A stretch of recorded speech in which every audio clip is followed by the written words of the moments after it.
Պարոն Խուդոյան, կոնկրետ Լիդիա Մանթաշյանի դրվագին անդրադառնալով, ինչու հենց Լիդիան, ինչու հենց այս խիստ սահմանափակումները միակ կին բանտարկյալի մեղադրյալի այսպես կոչված հանդեպ։ Սա խոսում է առանձնահատուկ վերաբերմունքի մասին Լիդիայի նկատմամբ, մտքեր շատ կարող են լինել այս կամ այն դրվագի համար, իր ակտիվ հասարակական գործունեության համար, ինչ-որ մեկի ծնողի հետ կոնֆլիկտ ունենալու համար, այդ ծնողի կողմից հրահրված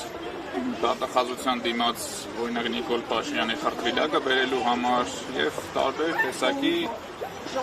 օրինական գործողությունների համար հնարավոր է շատ մարդիկ անհանգստացած են եղել եւ առանձնահատուկ վրեժխնդրությամբ են լցված Լիդիայի նկատմամբ։ Կարծում եք,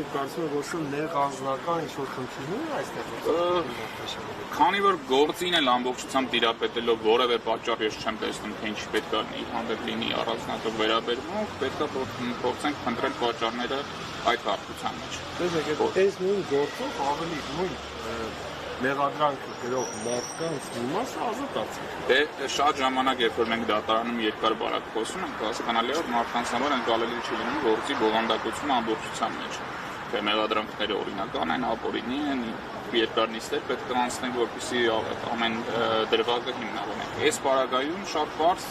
մաթեմատիկական խնդիր է դրված բոլորի առաջ։ Նույն մեղադրանքով բառացի նույն մեղադրանքով մարդիկ ընդհանրապես մեկի մեղադրանքում իր անունն է բոլդարած, մյուսի մեղադրանքում փոխում են մյուսի անունն անում։ Այդպիսի մեղադրանքների պարագայում գրեթե բոլորը, 18 մեղադրյալներից 13-12-ը այս բային կալանքի հետ կապ չունեցող խափանման միջոց ունեն, եւս 3-ին պետք է քննվի, եւս 2-ին եւ որևէ բացատրություն ոչ դատախազներն են նիստի ընթացքում հնչեցրել, ոչ դատավորն այդ որոշումը հրապարակելուց հայտարարել, օրինակ Լիդիայի մասով կա այս առանձնահատուկ հանգամանքը մյուսներից տարբերվող դրա համար իր նկատմամբ ավելի խիստ պետք է վարվել։ Չէ, ոչ մի տարբերություն չկա եւ որևէ մեկը չի կարող այդ հարցը պատասխանատալ, թե ինչու Լիդիան պետք է լինի կալանքի տակ, ել չասած, որ մենք կարող ենք իր սերվը մի կողմ թողնել, չհամարել որ կին առհասարակ ցանկացած մեղադրյալ երբ որ գործով անցնող բոլոր մեղադրյալների խափանման միջոցը փոխվում է, մեկինը չի փոխվում, այդ հարցը առաջանում։ Բայց առավել եւս հարցը սրվում է, երբ որ արդեն գործ ունենք Հայաստանում միակ կին քաղբանտարկյալի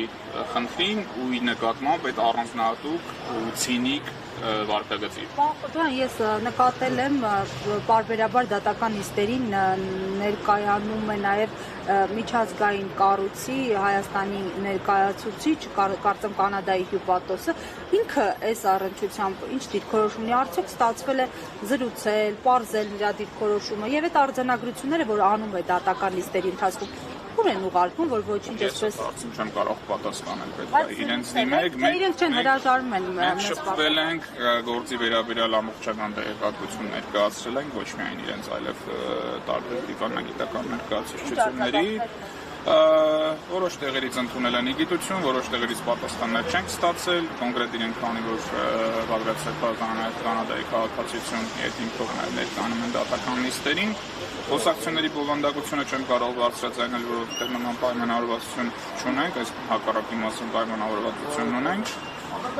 իսկ իրենց ներկայությունը դատական նիստին միանշանակ դրական են գնահատում միջազգային հանրության ուշադրությունը այս հայտարարությանը լրացուցիչ կենտրոնացնելու առումով։ Տեսեք, այսօր ակցիան գլխավոր դատախազության դիմաց է տևում։ Կարծում եք վայրը ճիշտ է։ Վայրը միանշանակ կարծում տրամաբանությունից ելնելով վայրը գուցե պետք է փոխել ավելի։ Հայաստանի Հանրապետությունում քրեական հետապնդում հարուցելու բացառիկ իրավասություն ունի դատախազությունը եւ բոլոր քաղաքական հետապնդման ենթարկվող անձանց մեղադրանքը ուղղակիորեն հաստատված է այս կամ այն դատախազի կողմից։ Բնականաբար կասկած չունեմ, որ դա էլ առանձին վերցրած դատախազների ինքնուրույն որոշումները չեն, այլ գալիս են վերևից եւ համակարգված ու պատկերված եղանակով։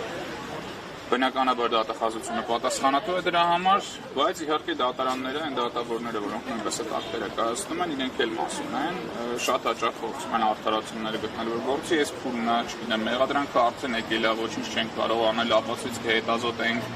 կհասկանանք դեռ այս միջնորդության քննությունը հետաձգում ենք ապագայում կանդրադառնանք, սրանք բոլորը արդարացումներ են եւ միտված են այս պայդրությամբ աղմուկը իրենցից մի քիչ հեռուանելու, մինչեւ հասկանան ինչա լինելու, բայց միանշանակ հավասար պատասխանատվություն ունեն հետապնդողների մեջ ինչպես քննիչները, այնպես էլ դատախազները, դատավորները եւ այս process-ը